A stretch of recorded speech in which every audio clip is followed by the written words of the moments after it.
The planet of Mortis was once shrouded in mystery, with some believing it to be the birth of the Force. Entry onto the planet was granted by the Force itself, and 3 such visitors were the Jedi of Anakin Skywalker, Obi-Wan Kenobi and Ahsoka Tano. There Anakin conducts a test to determine if he really was the Chosen One, and the Force wielder known as the Father asks him to remain for fear of disrupting the galaxy. Anakin ignores him, but as the Jedi go to leave, Ahsoka is kidnapped by the dark side wielder the Sun, who manages to possess her with the dark side, and she fights Anakin and Obi-Wan. After the Sun claims the dagger of Mortis from her, he kills Ahsoka and he aims to kill the father, but the daughter steps in the way of the dagger as the Sun flees in shame of what he had done. With her final act, the daughter transfers her life force into Ahsoka and the padawan lived again. But what if Ahsoka had actually died on Mortis? How would this affect Anakin? As you're going to discover, her death could have resulted in seismic differences for the galaxy. Anakin rushed over to the side of his young padawan and could sense that her life had vanished from the work of the Sun. Turning to the father for his help, he could do nothing as the daughter's life force had already been channeled back into the planet to retain the balance of the Force. Anakin let out a large roar that echoed against the walls of the monastery, but the father quickly eradicated his memory alongside Obi-Wan's, then orders them to leave the planet. The Jedi have no choice but to depart, fearing the wrath of the Sun, and fly away in their shuttle, waking up to the voice of Captain Rex.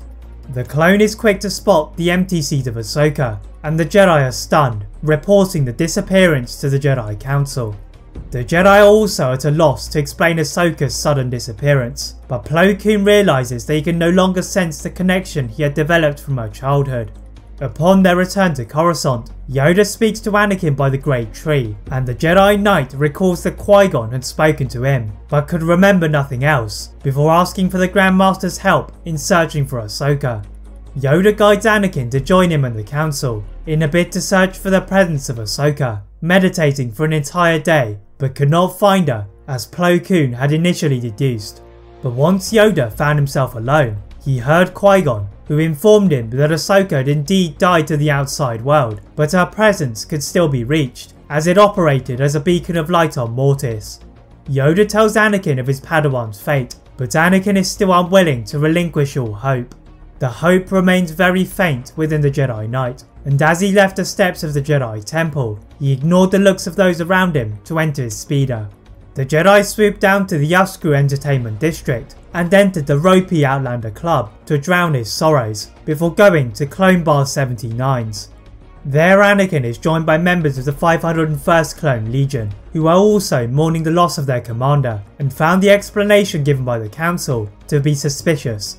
Suddenly, a shadow darkened the entrance, and there stood the annoyed frame of Obi-Wan Kenobi, tracking down Anakin on the orders of Senator Padme Amidala.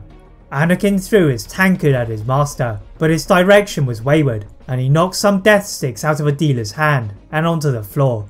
Obi-Wan has to perform a mind trick to avoid further trouble, and dragged Anakin back to the temple, before going to Master Yoda and Mace Windu. The Jedi Masters realised that Anakin would never be able to relinquish his bond to Ahsoka, and he needed a meditative retreat to ease his troubles away from the war, despite the need to rescue the recently captured Master Peel from the infamous Citadel. Obi-Wan walked back to his Padawan's quarters, but to his horror, it was completely empty. The Jedi Master ran to Padme's apartment, but the Senator did not know either, and began pacing about her apartment in panic. The Jedi Master had also noticed that Anakin's loyal astromech R2-D2 had vanished, meaning that he would likely be out of Coruscant in his starfighter.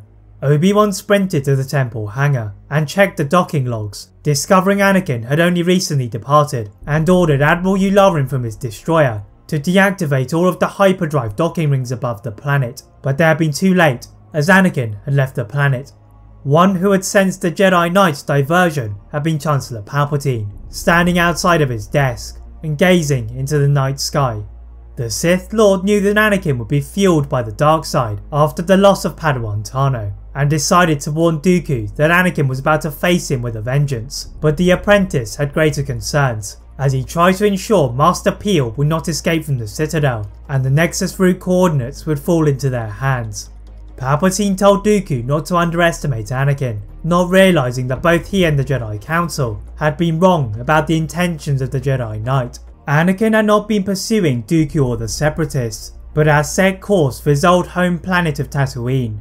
The Jedi Knight landed his ship in the Jundland Wastes and took the long and grueling walk to the Lars' home. There Anakin knocked on the front entrance and was met by Beru and Owen Lars, who were confused at his appearance. The Jedi requested to stay at the home for the foreseeable future, in return for his protection, and they guide him to the dying and broken Klieg Lars. The Jedi then ventured outside and knelt to the grave of Shmi, before making one for Ahsoka, and he dwelled upon two people he had not been powerful enough to protect, and began to meditate. Back on Coruscant, and inside of the temple, the usually calm Obi-Wan Kenobi was besieged with concern for Anakin. In spite of this, the Jedi Council dispatched the Jedi Master to rescue Master Peel, as their initial rescue attempt with Master Gallia had not been successful. Along with the 212th Battalion, Obi-Wan manages to find a path through to the prisoners, but as they begin their escape, they hear a lightsaber ignite and turn to face Dooku.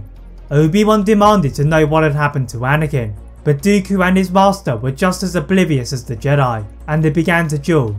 Obi-Wan managed to hold off the Sith apprentice for long enough to ensure their escape, and Yoda discusses what to do with the Nexus route coordinates in the Chancellor's office upon their return. Curiously, the Chancellor was more concerned about the location of Anakin, and he suggests diverting the resources to search for the missing Jedi Knight, as Palpatine needed him for his future plans. The Grand Master is hesitant to inform the Chancellor, and feels that both the Jedi and the Separatists were hunting for his services, given what Dooku had told Obi-Wan. In Padme's office, the Senate of Naboo was seated beside Senator Organa of Alderaan, when they received a transmission from Jabba the Hutt on Tatooine. Their crime lord had been disturbed to find the Tusken Raiders moving their activity into the settlements and causing chaos amongst his associates, so asked the Jedi to deal with the situation before the civilians were on the receiving end of his increased taxes. Padme had a brainwave and realised that this must be the work of Anakin, and headed to the planet with C-3PO. The senator heard the roars from the skies, and the spaceport of Mos Eisley was burning to the ground. The flashing blue lightsaber of Anakin Skywalker was in the middle of it all, as he had not been able to resist the action on the battlefield, and had helped to resist the stranglehold of the Hutts. The Jedi ran into the palace, and pointed his lightsaber at the slaver, ordering him to relinquish his throne, but Jabba laughed before being met with a lightsaber through him. Anakin took pleasure in dissecting the Hutt gangster, and turned to face Padme, as his eyes sizzled in rage. The Jedi was ready to return to the temple, and he left the planet to establish its regime, and landed back on Coruscant. The once famed Jedi warrior was seen as an outcast amongst the Order, but Obi-Wan had never lost hope. Nonetheless, it was a shock to see the change in Anakin, who blamed himself for the loss of Ahsoka, and vowed to become the most powerful Force user in the galaxy. Yoda decides to personally train Anakin, and the Jedi Knight's potential had been fully unleashed, causing worry amongst a lot of their enemies. One who had not been worried about Anakin was Darth Sidious, as the Sith Lord felt Anakin's desire for power, and he would be able to provide it easier than the Jedi. Sidious ordered his apprentice Dooku to draw Anakin out, using a holocron he had recently found, but this was actually a test for them both. The Jedi soon received a mysterious signal from the moon of Obadiah, which Dooku had secretly switched from Sidious's initial location to lure the Jedi to the true meaning behind the clone army. Obi-Wan keeps a close eye on Anakin as they travel to the signal alone, and there they find the lost remains of Jedi Master Sifo Dyas's T6 shuttle, guiding them to the Pike Syndicate. Anakin's patience is wearing quickly from the lack of battle, but that is solved by the presence of General Grievous and a droid army, whom Sidious had secretly dispatched, sensing the betrayal of Dooku. The first true test for Anakin had begun. Anakin felt no fear at seeing Grievous for the first time, and reached out with his hand to crush the cyborg's chest, and he retreated back to the mountains to report back to Dooku, as the Jedi battled through the droid army. Grievous found his way back into his starship and to Dooku's palace, kneeling to his master, and the Sith was disappointed, remarking that they would be easy prey for Sidious. The Kaleesh Jedi killer coughed and spluttered as he recalled the power of Anakin and revealed the damage caused. The chest of Grievous was still sizzling with fire, and Dooku summoned a group of B-1 firefighter battle droids to put out the fire, then ordered him to join him to defeat the Sith Lord. Back on Obadiah, the Jedi had just completed their battle over the droids, as Obi-Wan was astonished by Anakin's increased abilities. The Jedi Knight sensed something amiss from the Pike Syndicate and leapt away to safety alongside his master to Coruscant. Anakin's assumptions had been correct, as the Pikes have recently been in contact with the revived Zabrak Maul and his brother Savage Press, and they shared what they had learned from Grievous and the Jedi. Maul felt the move by the Separatists to be curious, and appeared to have no real objective, but the Pikes pointed out that they still held the prisoner of Silman, who was the last remnant of the creation of Dooku's secret clone army. Maul knew that Sidious had woven the plan to defeat the Jedi without him, and he needed the help of Talzin and the Night Sisters if they were to pounce on this opportunity. The two Zabraks returned to their home planet and recruited the spiritual leader and her warriors, as she had her own revenge for the betrayal of Ventress by Dooku. Travelling to Coruscant in the crates aboard a freighter, the Night Sisters enabled their cloak of invisibility, and just as they had done with Dooku, they approached the window of the Chancellor's office. The Night Sisters cut through the panes as the Chancellor was on the other side of the office, and fired a dart at Palpatine, but the Sith Lord casually pulled Mas Amedda to block the path of the attack, then used a lightning strike to blast them all out. On the ground, Anakin and Obi-Wan had just returned from their mission to Obadiah when they saw a blinding light from the Senate building. Immediately, they receive a transmission from Grandmaster Yoda, who orders them to go to the Chancellor's office and retrieve the injured Mas Amedda. The Jedi take an airspeeder to the office, with Anakin scared that Palpatine could have also been wounded, but as they approach the base of the building, they sense a darkness, and Obi-Wan turns around in time to face his old adversary Maul. The Zabrak and his brother sought to kill the Jedi Master, but Anakin used his new abilities to push them into the arms of a group of patrolling clone troopers. From their side, Anakin detects the presence of the Night Sisters, lifting them all by the throat and asking them what they were doing on the floor. The voice of Talzin breaks his hold, as the leader of the clan deems Palpatine to be the real enemy on the visions of Maul. The Jedi turn to the recovering Zabrak, and he looks at them with intense hate, but his first priority had been to defeat the Sith. The skies of Coruscant are suddenly filled with the shadows of Separatist ships, and the Jedi decide to run to the temple and find their allies. The present council members take gunships to the office, and there they see Maul, Savage and the already injured Sidious on the floor. The true identity of Palpatine had been revealed, and the Sith Lord beckoned Anakin to strike down Dooku and take his place at his side, then learn from his vast knowledge. Anakin had no hesitation in fighting Dooku, as Talzin continued her fight on Sidious, holding each other back in a force battle.